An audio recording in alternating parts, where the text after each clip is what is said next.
Kindly sit now. Thank you. Let me just maybe give you some vignettes of life.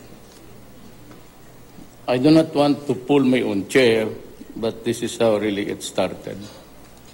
Sometime in 1989, there was a jailbreak in the Davao Penal Colony. And 16 prisoners broke out, but each one of them had one hostage. It was a Sunday, a visiting day for the wives and families of prisoners, and something went terribly wrong. And there was this hostage taking that took 1 day and a half. Since I was the Regional Peace and Order Council appointed by President Arroyo at the time, I was in the church hearing Mass when my security whispered to me that President Corazon Aquino was on the line and she wanted to talk to me. And sabi niya na, Mayor, ano bang nangyayari dyan? So I was all alone, really ignorant of what was happening on the north side of the Davao region. And I said, Ma'am, pasensya ka na, but I do not know what you're talking about. And he said that, well, anong klaseng arpo ka? There was this hostage taking, and they are already on the highway going towards Agusan. And so I hurriedly took the Air Force chopper and pumunta ako doon sa scene of the crime, Soko. Bumaba ako sa helicopter at lumapit ako doon sa isang jeep that was commanded by the prisoners. And a soldier pointed out a baby and a woman, at yung yaya pala yun, it was the auntie, not the mother, who was carrying the child inside the prison. While they were scampering out, the mother was left behind. The mother was able to get out, but the yaya and the child was left behind. So two of the hostages. So the soldier said that the baby was already blue, but she could not be fed by breastfed. So I went here, I said that if you would just release the baby and the child, I would gladly volunteer to take the place. So in not so many words, I was able to convince them to just travel to Davao. And I had the humiliation of being the hostage in my own city hall here. But turned out everything was fixed, and I was about really to kill them all, but it was Secretary Doresa, the ever peaceful man called Corazon Aquino, and the President said, Mayor Duterte, I want that situation resolved peacefully. And I said, yes, ma'am. But you know what? The following month, they were detained here, not in the North Davao, not in the penal colony. They were facing charges of kidnapping. And so that day I went there, again offered myself But sabi ng mga sundalo, galit sa iyo yan. Because I promised them heaven and earth. And I said, noong sa highway kami puntang Agusan, nung sa City Hall, release na lang ninyo yan and I will work it out that in about a day or two, you will be pardoned. Storya lang yan ganon eh. You can promise heaven, but it didn't really materialize because we are going to prosecute them. But one day again, during that visit, kasama yung Australiana. Kaya that started yung election issue. Kasi sabi ko na wag mong galawin yung there were sa mga pastora yung nag-prayer rally doon sa loob dito sa siyudad ng Davao. And again, the idiots took hostage again, one for each. And so when they attempted to demand for a transportation again, the chief of police and Secretary Doresa and my chief, I was then a prosecutor, agreed, but I did not, because then I was the mayor at the time. And I overruled them. Sabi ko, tatapusin na natin ito. Let us finish this here now. So there was a shootout, and when I saw a child, the layman missionary sa Australia was also killed. Nung nilabas yung katawan, totoo yung sinabi ko. It was really a bit of a slur, but it was not intended for the victim. So sa galit ko lang, sabi ko, look at this son of a bitch. Nauna pang in anger, just to derogate their manhood. Sabi ko, tingnan itong mga putang inan to. Nauna pa sa magaganda, nahuli pa yung mayor. But it was uttered in anger as an insult, actually. So I was relating it because somebody was here looking for the footage during the last election. And they were offering that clip there sa RPN because somebody was piggyback while I was advancing to the side of prison. An enterprising journalist was also behind me. And so he got everything what I said. But all in a day's anger yun. Para hindi ako maunahan, I related the story during the campaign sorties. So I knew that if they could get it at the last minute, I would have a hard time, how to temper and how to explain to the public that this is what happened. I would have a hard time explaining.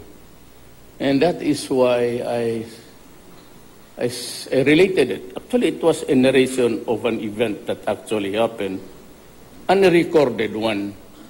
Because lahat naman nandun, BS, GMA. But the one who rode at my back, who was following me closely behind, was RPN. So he got all of my epithets, my curses, and my everything that a foul mouth could spew when you are angry. But I'm relating this to you because alam nang all the Davaoenos know, I do not accept awards except this one. Ngayon.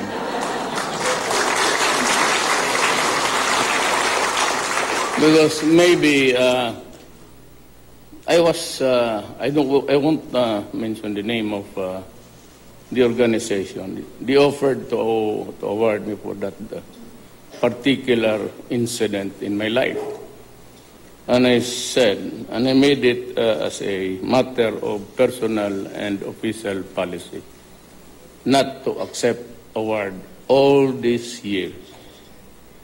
I would respectfully decline it, and I would always say, you do not give me an award or reward for the things that I have to do because I am paid to do that.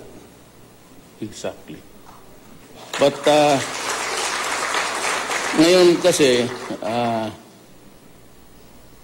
maybe because it's high time that at least before I go beyond, I should have one award. Well, it's full of adjectives, and I would not want to belabor the points, the economic stories that Sunny. I was already near this hotel, but my doctor, Edward Lim, is one of the best. He's based in America, is here. He's also the doctor of Sunny. Nauna ako because of my spinal injury. He got this. He got also his because of a bad spill sa motor. But ang problema ko, I had an accident when I was already 68 years old. So C4 and C7 ang tinamaan talaga. My wife was working in the United States for quite a time since she has seen so many spinal operations gone awry, and she would not have nothing to do with it. So I am perpetually in pain. In a scale, something like 1 to 1 to 1 to, because I have the distraction. And pero yung fentanyl, the doctor stopped it because he got mad. I'm supposed to cut it into 4 pieces, the 1 piece that you get from the package. And there was a time na yung buong nilagay ko because more than just the disappearance of pain, you feel that you are on cloud 9. Para bang everything is okay with the world, nothing to worry about. Ang hindi ko na nakalimutan ko just before I went to the doctor is kinuha ko yung pain patch. Yung marka ng plaster nagpaiwan. So sabi niya, ano bang nangyari? Ginamit mo po? I said, hindi. Yung 1/4 lang. Sabi niya, wag mo akong bulahin. Nakikita ko na pumupula kasi yan eh. So he got mad. He said that, if you insist on doing things yourself, you might want to go to another doctor. So tiniis ko na lang, and true to the words of my older doctor, sabi niya, you just learn to bear with it. Anyway, tataas yung overtime, yung threshold mo sa pain, and get used to it. So now, 1, 2, 1, 2, 3, 1, 2. Minsan mag-abot ng 4. All I need is just a few minutes of tulog lang ako. And it gets better. Now I have about 7, but since I saw beautiful ladies, it goes down automatically. It's almost 0. I don't know if I'd still have it before I go out of this. But really, going to the serious business of my talk, I need not, I said, belabor the points of the economic strides that we have enjoyed up to this time. And anyway, Sunny is my childhood. Talaga magkasama ko kindergarten hanggang, I got kicked out from Ateneo mga second year ago, but he stayed alone. But he was the consistent valedictorian sa klase namin. And a little of an advertisement also, commercial. He was one of the 2 Dabaweños who ever won the Voice of Democracy sa panahon namin. Yung sponsored by ng USAID,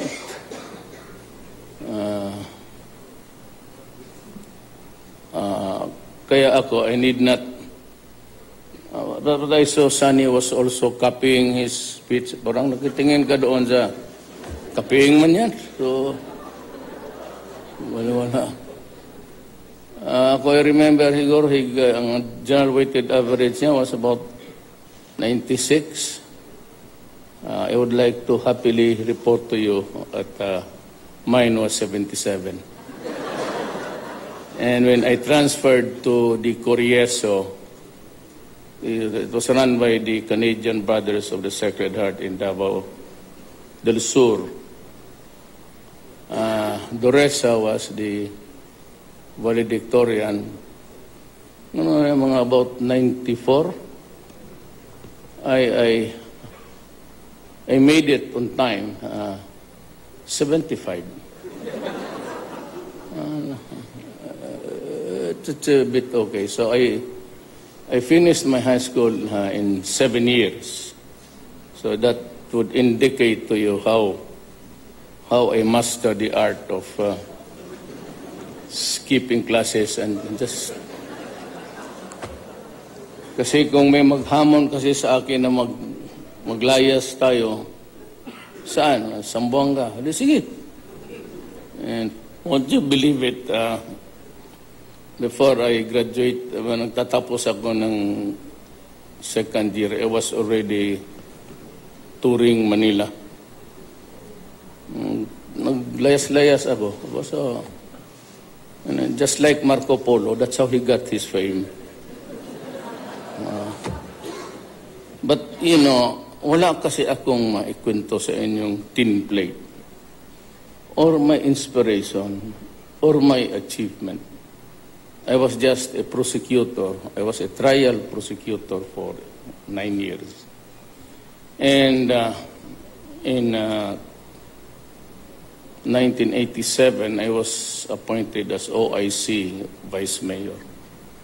But the agreement was that after a stint, because they placed the name of my mother, Soledad Duterte, in that list of persons who was going to take their oath of office because Cory Aquino was coming. But at the last minute, my mother balked at it and said she doesn't want a life of a politic. So ako yung nilagay nila. All you had to do was to replace with a white ink and type Rodrigo Duterte rin. And I said, I do not want to be a politician. Just want to be a judge because the ultimate target ko was to be a Sandigan Bayan judge. But along the way, I had this raucous with the OIC mayor and found myself running in 1988 as mayor. And I have been the mayor of the city up to the moment I ran for the presidency for 23 years. I was once upon a time a congressman and the vice mayor of my daughter. I don't know if you know her, but she's the one who mauled the sheriff in front of the public. So yun ang ano. But Davao then was at the crossroads of the events of our country. Katatapos lang ng martial law and, well, of course, the communists were very active.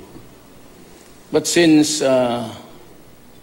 sometimes life is really strange, I come from a poor family, and we are just migrants. And when I was a prosecutor, actually, I was also at the same time handling the Nationalist Alliance for Justice, Freedom, and Democracy. And that is now what you would call the karapatan, the modern day karapatan. Hindi alam ng gobyerno that I was traversing the ideological borders. Kasi ang paradigm ko, hindi naman sa ano, it was not an antisocial thing. It was never a class struggle. But being poor, I was just really of limited dimensions of what would be an ideal life. So I mean, a bit more on the socialist side. I was never a member of the Communist Party of the Philippines. But I was already, was one of those few who could go to the mountains, and my passion is hunting. And so I was also one of the privileged who could go inside the forest of Davao region to hunt wild boars. And we were friends, and it did not take long before they also abandoned Davao. So we were able to progress. I just had to worry about criminals. The plain criminals, those who go on rampage, hold up, rape, and drugs. Alam ko na all that I could offer was my homegrown talent of persuading people just to go in peace. And so when Davao was seriously afflicted with drugs and crime, I was just new, but I had this warning to everybody. And with no apology, ganito yan, sabi ko na, go out of my city. Do not do drugs. Do not rape people. Do not kidnap people, because I will kill you. Do not destroy the youth of my city, because I will kill you. And that was the rule of the day. How many died, and for what reason, I really do not know. But when I became president, I already knew that there was a serious disorder sa society because of drugs. But it was not until I had the full access of the information and of the intelligence input did I realize that the drug problem had already engulfed my country. I realized that 5 years ago, before this election, we were already in narco-politics because 40% of all the barangay captains of the entire Republic of the Philippines were into drugs. And a few mayors and a few governors and a few congressmen who gave not really into the business of buy and sell, but who gave protection sa mga drug lords. Kaya noon, you could see the drug lords in Mindanao, even in Luzon, they strapped around with so many bodyguards, 5 army, 5 pulis. Kaya ang mga pulis would never touch them with a 10-foot pole. Kasi makukompromiso sila. May mga bodyguard, powerful, the ever elite in this country. At pag naipit mo, all they have to do is to call Malacanang. At sabihin doon sa presidente, I'm not trying to attribute it to any particular president in our history. Tatawagan nila at sabihin lang nila, Presidente, tanggalin mo ito si Kernel, itong si because ayaw mas suplado, ayaw sumunod. So, they call Malacanang, they call Krami. At itong mga military, pati mga police, they get transferred. So, sinong gagalaw sa kanila? Walang lumalapit. No PNP officer in his right mind would really banggain nila itong mga to. So I realized that we had a very serious problem. We were already in narco-politics, and even itong si Dilima, for all of her Totoo naman talaga yun. It's all true. The highest official to be corrupted, and she was corrupting everybody dyan sa Justice Department. Yan ang masakit sa atin. That is the most painful episode of modern day our generation had to endure. So what I did was to issue a severe warning that if you are into drugs, I will kill you. I just repeated the sloganeering here in Davao. And if you destroy the youth of my land, I don't give a shit. I will kill you. Total, ang ginamit ko naman ay, wala naman akong sinabing utusan ko ang polis para patayin ka. I said, So if they want to prosecute me, where did I go wrong? Kasi ako yung sinabi ako ang papatay mismo. Hindi naman yung mga polis pati yung mga army na all I did was to declare war. Because yung kay Santiago, about 3 years ago, General Santiago sa PDEA announced to the nation that there were already 3 million addicts. And 92% of the barangays were already contaminated with drugs. It was really a gargantuan. Now for the bleeding hearts, itong droga organization ito. And even if you have a shipload of drugs, kung hindi yan mababa at walang magpabili, it's not a dangerous thing.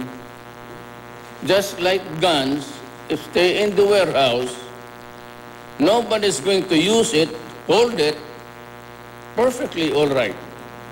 But once it is distributed and fall into the wrong hands, that is the time that our society will suffer. Yan ang problema dyan. Nasabihin itong mga to, di ko maintindihan, yung mahihirap. At yung namang drug lords ang mga mayaman. Ito yung mahirap ngayon. As a matter of fact, yung maote, it's dalawang pulis na magkapatid yan sa Lanao. They learned the way of the drugs in Manila and went there and established their own laboratory. When they had the money, they ran for mayor and congressman. Yun ang problema yan. No, I tell you guys, Sunny, I'll ask you, mag-classmate man tayo. At what time in your life did you earn the first million? At what time, how many grandchildren did you already have nung nabilyonaryo ka at binili mo itong Marco Polo? No, totoo. Pareho naman tayo noon. But he actually, Sunny had more money in his pocket when he was a student. All we could afford is a banana Q. Yung kanya, ham and egg, pati tuna. Until now, he's still grappling with his money in his pocket. Kami, wala. Talaga, saan ka maghanap dyan, Panyo. Ang perfume sa asawa ko pa.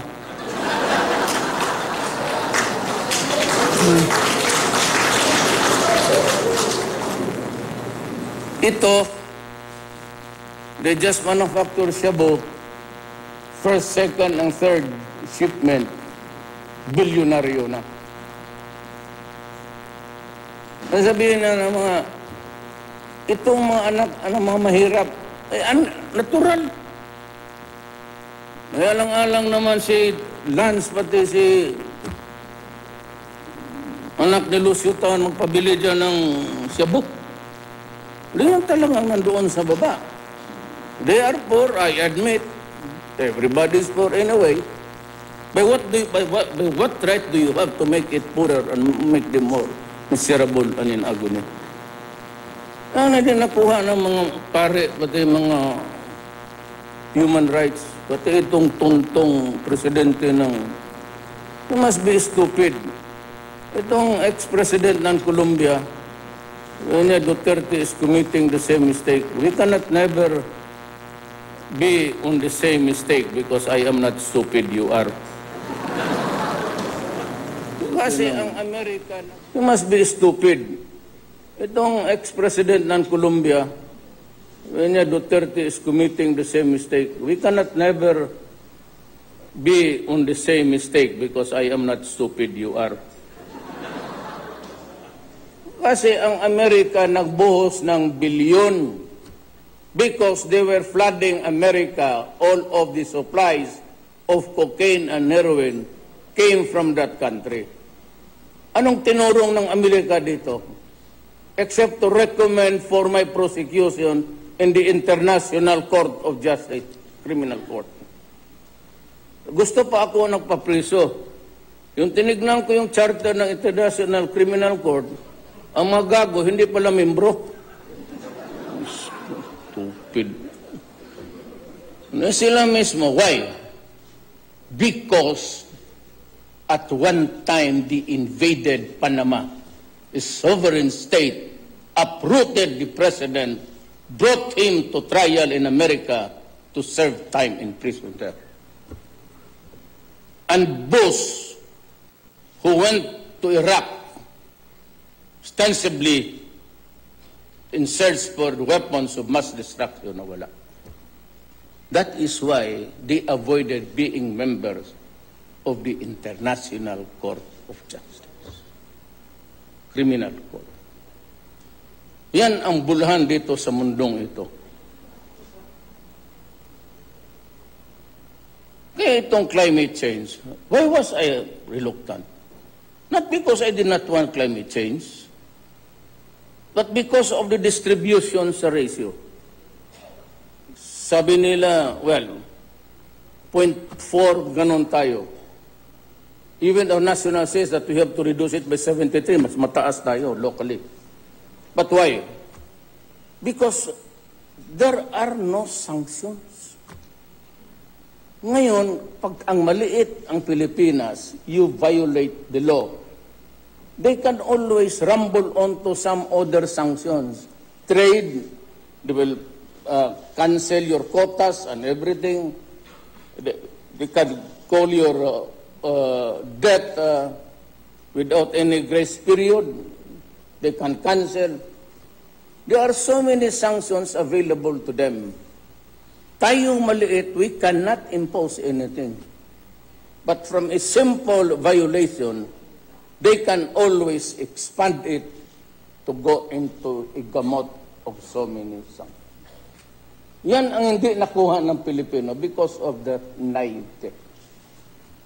Pati yung pera, walang nakalagay dyan kung sino ang mag-contribute for about $20 billion. It is not for compensation of the damages of the climate change. It is to improve your mitigation and damage control. It's not because maghintay ka pa. Ngayon, sinong magbigay niyan? Because the treaty does not mention the country, simply industrialized country. You know, America just paid its dues to the United States. Kailan lang. Yung utang nila, hindi nila binayaran ng matagal. It was just about 5 years ago that they updated their accounts with the United Nations. Yan ang sinasabi ko. It's not because they are brighter than me, but rather because I am a lawyer and I always, hindi ako economist. 75 lang ako dyan, wala, no? Okay naman yan. But I am good at criminal law because, as I said, that was my favorite subject anyway, and I have been a trial lawyer for 9 years.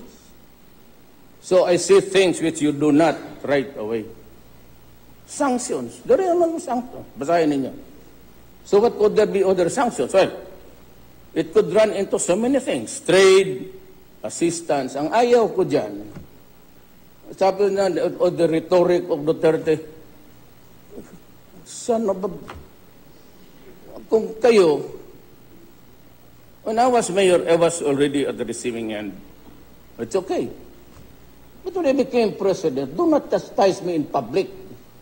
Because at this time, I'm carrying the sovereignty of a nation. Imagine, mga babae doon, tapos State Department, Office of the President, pati si Obama.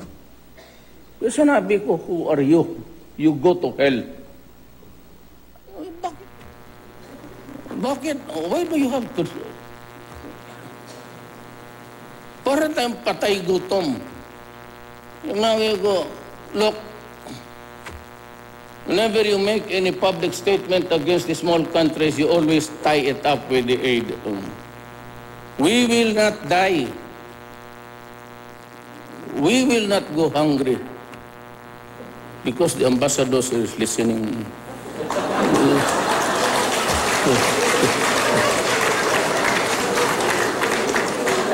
He will help us. Why? We have been good with everybody. We were always a distant relative, an ASEAN distant relative of China because of our foreign policy. Hindi tayo makalapit, but during business with China, tayo naman using as a, not really a fulcrum, but rather a leverage. Sige, you assert authority there. So, I mean, I have this arbitral award. What will I do with it? I'll go to China, tell them, President Xi Jinping, I have this award. I want you to go out of Spratly. And President Xi Jinping said, but that is ours also. No, you should go out, or we'll go to war. Oh, really?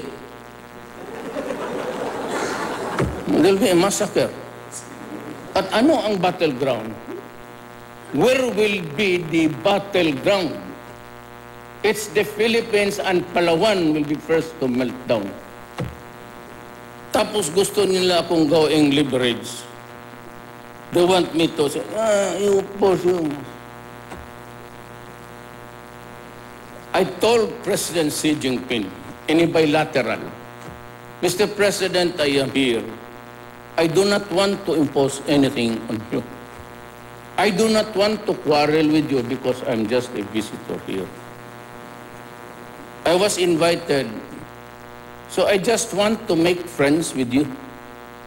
I did not even ask for anything. Wala, delikadesa. Sabi ko, I just want to be friendly with you. Sabi nila, we always wanted to make friends. So historically, China kept a distance because we were dovetailing the foreign policy of America. I said, I'll go out. I'll make friends with everybody. When they started we ordered 23,000 M16 to upgrade our, tagal na kasi ang mga baril na yan eh. Loose na ang bore niyan. You know, when the bullet goes out of that barrel, may spin yan eh. To make it has its own momentum. Wala na, maluwang na. So we ordered. Tapos sabi ng isang senador, we will not give the shipment to you. Fine.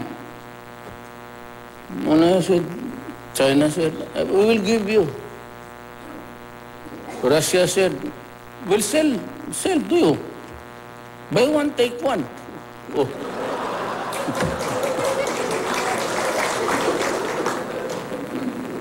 Bakit ayaw mo? Buy one. China said, we will give you. Russia said, we'll sell to you. Buy one, take one. Oh.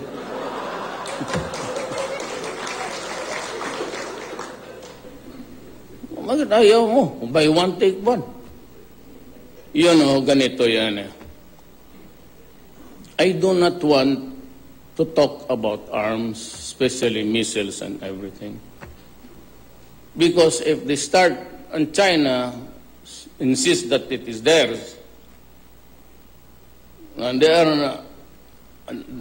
are there to stay because they claim it is theirs. We claim it is ours. The only way to resolve it is to go to war. Who wins? But if we go to war with China, it will be a massacre, is Manslog Mamago. The only way is to talk. But I told them straight, Mr. President, there will be a time during my term that we have to talk about the arbitral judgment. But it cannot be now. Let us first be friends so that we can talk in a more civilized, non-hostile attitude.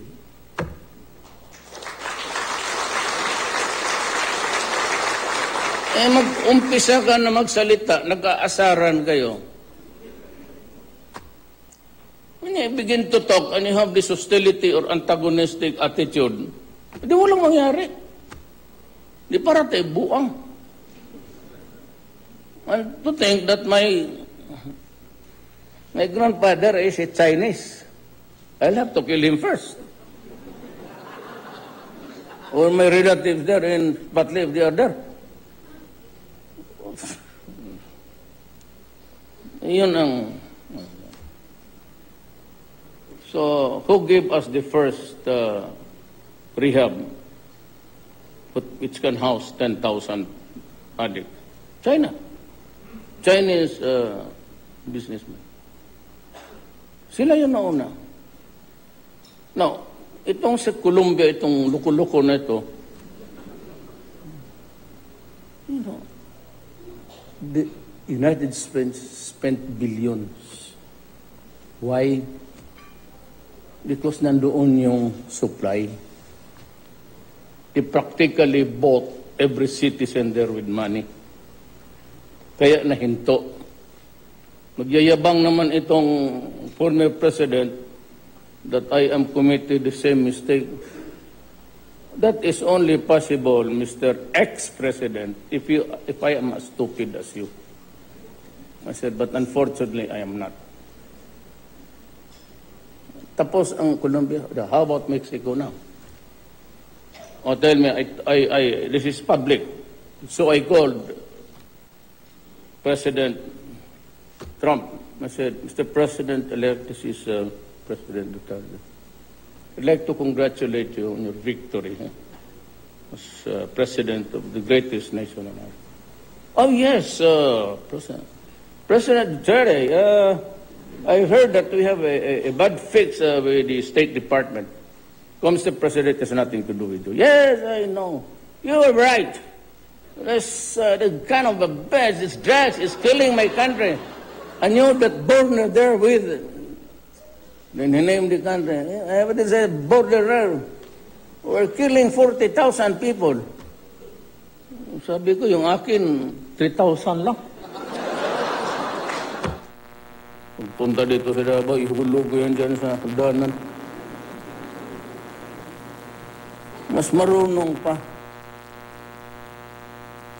You know, ang kalaban lang nila doon sa Colombia, ang farmers. Atin dito, everybody's into the business. I would not name the country, but everybody is into it. They cook shabu in their old ships na hindi na ginagamit. Then they just throw it with a GPS attached to it. Kaya maraming na dyan sa shores ng Region 1 and 2 and 3 na dyan. Kaya doon, planting sila doon. At ang kalaban nila, mga taga-bukid. Ours, China has a problem also with drug. Iba ang sitwasyon doon. Hindi mo mahabol yan sa international sea. Then pag maluto na magpalapit sa boundary, tatapon niya nila. And in Cotabato, What's the extrajudicial killing? I have lost 32 of my soldiers, 27 of my policemen. You call extrajudicial killing? Why do they have to die? They can shoot the idiot at the back. Hindi ko maintindihan. Ours is different. And we are more vicious because marami ang in Mindanao here, whenever they raid Cebu, it has to be the army and the police. They are not facing their M16s or carbine. Pag-attack nila dyan sa kota nila, the fort, they're always met with machine gun, M60. Dalawang machine gun yan. That's why I suffered so many losses of my soldiers. I call them my soldiers because that's the only way that I can, establish good rapport with your fighting, the security forces. Now, so much for that. Another promise that I gave is that there will be no corruption. So all that I need from the public, from the smallest guy on the street transacting business, and to you guys, is not to give in, but you should be assertive.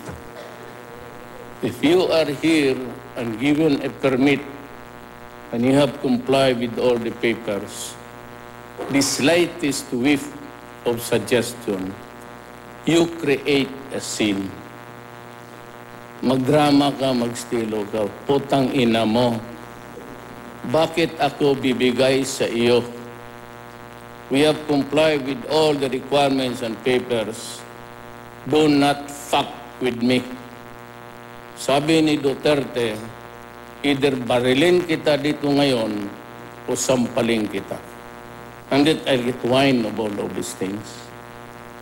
In the airport, kaming mga mayor, mga congressman, senador, we go out in a jiffy. No, baski, we have about a train of luggages. They are just waived, no inspection.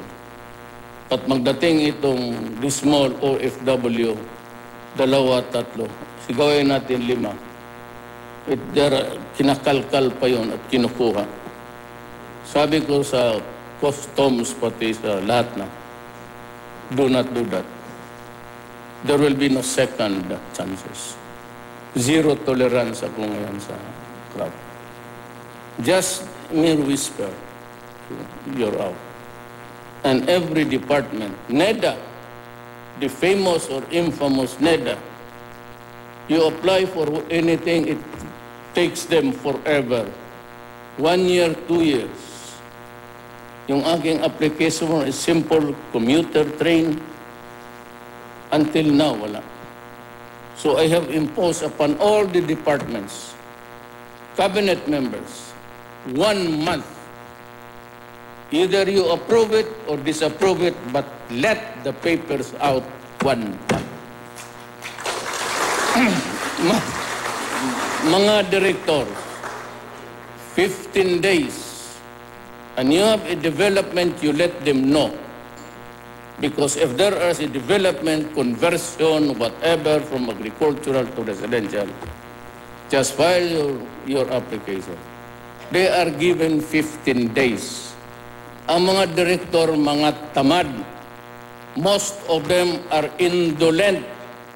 I said, you have 15 days, and if the papers is in your office, you have to husband it around.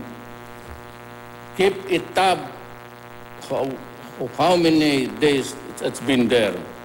Because the longer you sit on it, the temptation of corruption is there. Local governments, I'm announcing it, I'm going to issue this circular or executive order or whatever. We have 3 days. In Davao City, you get it 3 days. Noon sa akin. Permit, what? Housing? Engineer? 3 days. Wag na ninyong isali yung bumbero. Kasi yung electrical connections, they go to the fire department, but before it can be approved, you have to buy a fire extinguisher from the idiot. If you want to buy it, turn it on sa mukha niya. Sprayhan mo and I will defend you.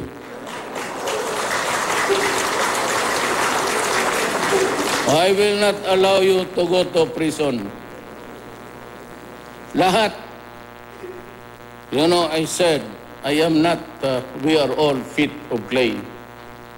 Hindi ako nagmamakalinis, marami akong kasalanan sa buhay. Mas marami pa sa combined ninyo lahat, mga kasalanan ninyo. At ang wala talaga sa akin, it's the hunger for money. It is only when you crave for so many things which you cannot afford, diyan ang pumapasok. The pressure of the family, a better school, more cars, more comfort. Well, I'm sorry. Kung diyan ka nakakatrabaho yan dyan, you just have to wait another 6 years. Paalisin mo muna ako sa trabaho ko, pero not during my time. Hindi nga ako nakakabili ng medyas. O ngayon,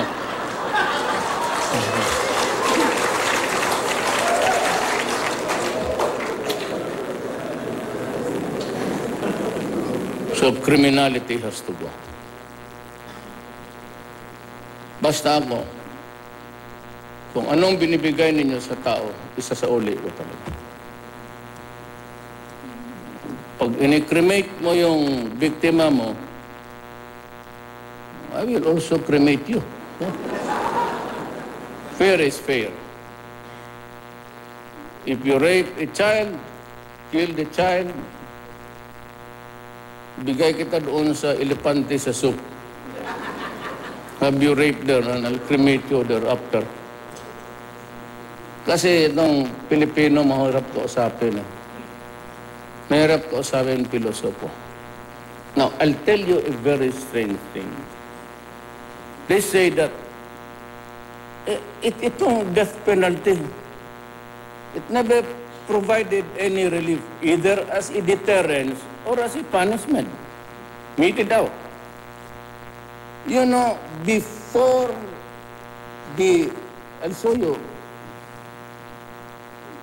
nandiyan ba kayong who's got my briefing for today? Hindi niyo dala.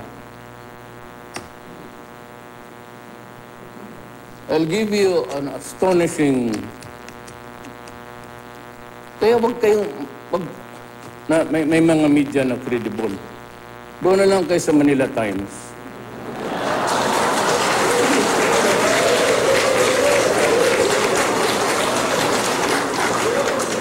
At least si Dante Basquiganon, just before the election, naharap-harapan tayo. Who were dishing out basura. Kaya yung amlak, talagang binibigwasan ko yan. Ano that I had 211 million. Bakit hindi niyo binuksan? I'm requesting you to tell the public the truth. All that I had was 5,000, and that was the leftover when I was a congressman kasi binibigyan kaming dollar. Pag mag-alis kami, interparliamentary visit, gano'n, given, pagka, yung 5,000 ko, naging 200 lip. Basura talaga yun. And it was Inquirer and ABS-CBN. Who did totoo yan. Wag na lang kayo mga, totoo eh. Tsaka, reading public to eh. I'm sure they will listening. And some of you, hindi bumuto kasi naniwala. Ay, magago kayo. Ito, ayan ngayon, I'm president, you can...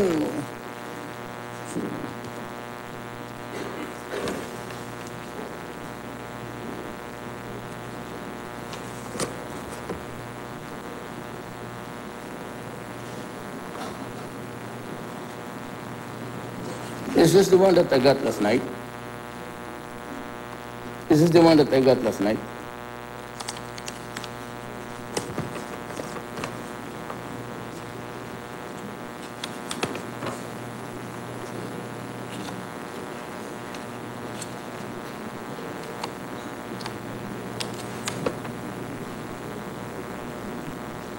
Magkunti-kwento lang muna kayo dyan.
I don't think, but I'll just give it to sa Manila Times so para magamit nila. Before the lifting of yung death penalty, there were about 186 convicts with penalties ranging from, but mostly death penalty. Alam mo, when it was lifted, it reached 3,100 plus. Nung nandoon pa yung death penalty, it's about 186, if I'm not mistaken. But I'm very sure it's within that number. Nung na-suspend, anak ng waiting, umabot ng Sunday.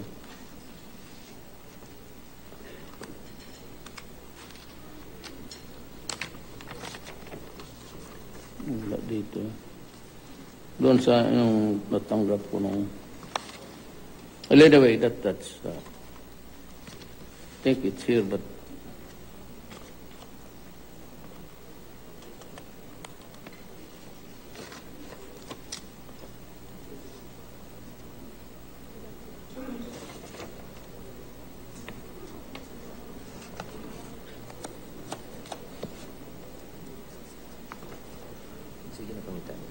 Itong death penalty no, kitang-tang na naabot na 3,000.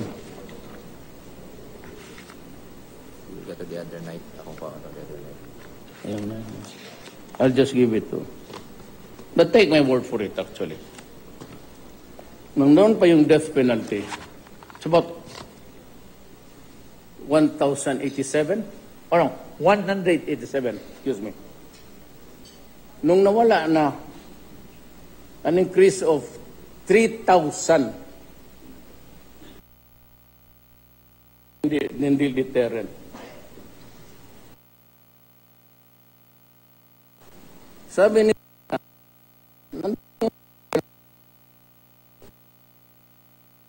kasi ako ang presidente.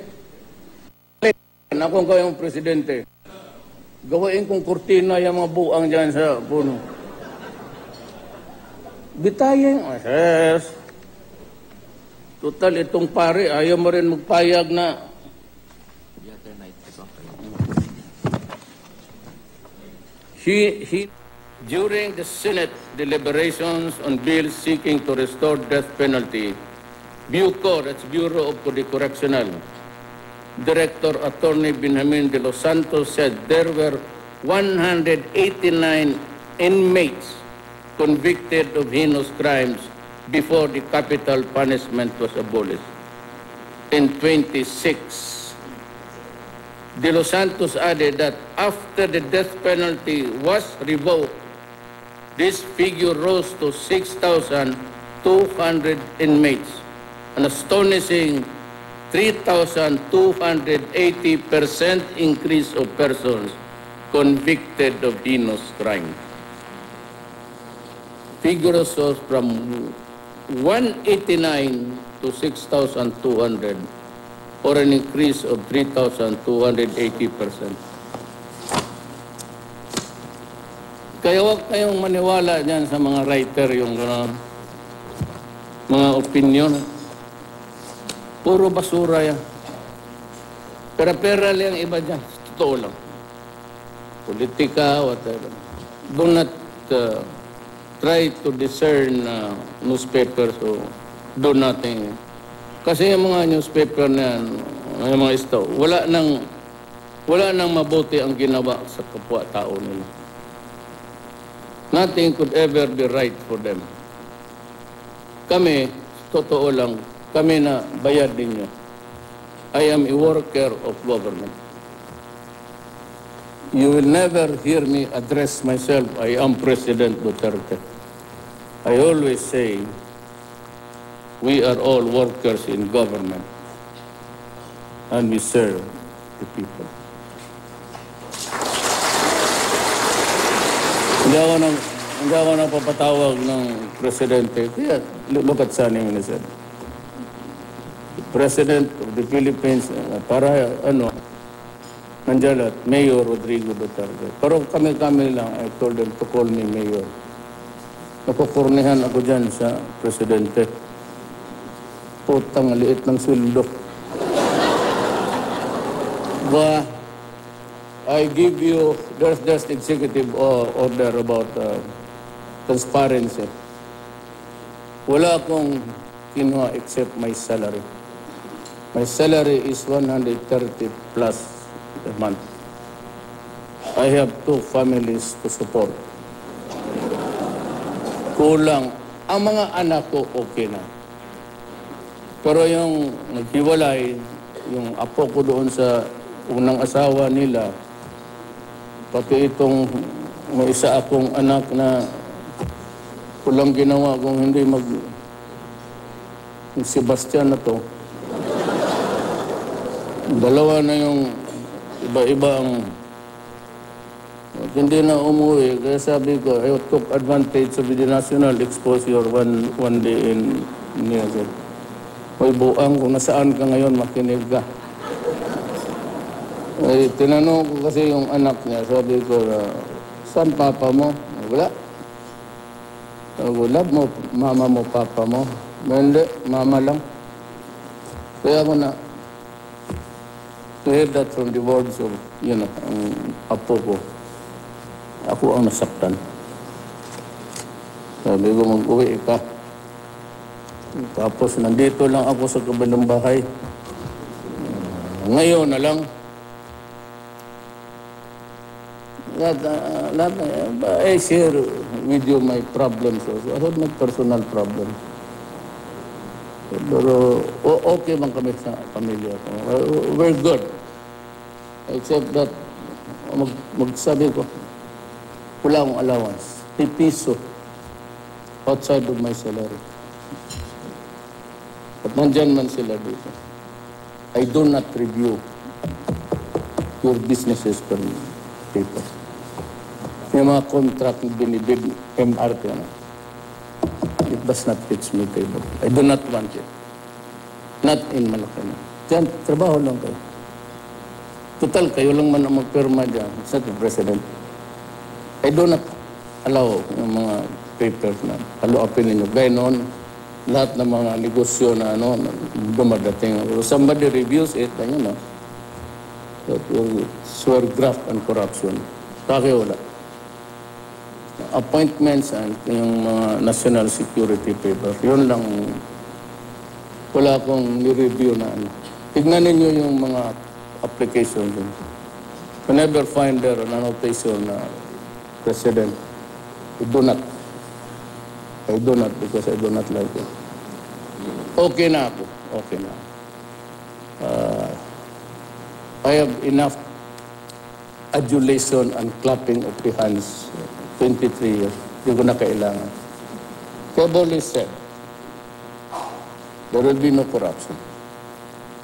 Drugs must be stopped for the sake of the Filipino people. Mine is to preserve the nation. And I will do everything and rot in jail if needed to save my country.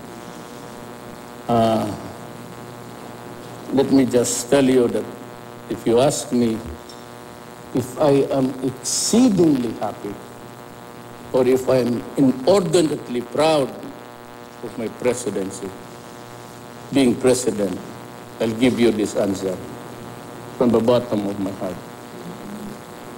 I do not need this position at the time of my life. Tanda na. Whatever happens, it's part of destiny. Wala akong pera, wala akong makunin.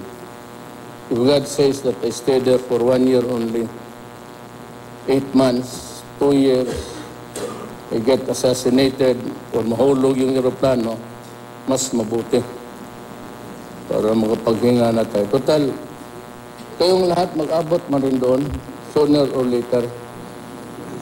I can always say, oh, nice to see you again for the days of... maraming salamat po. Thank you very much, Mr. President.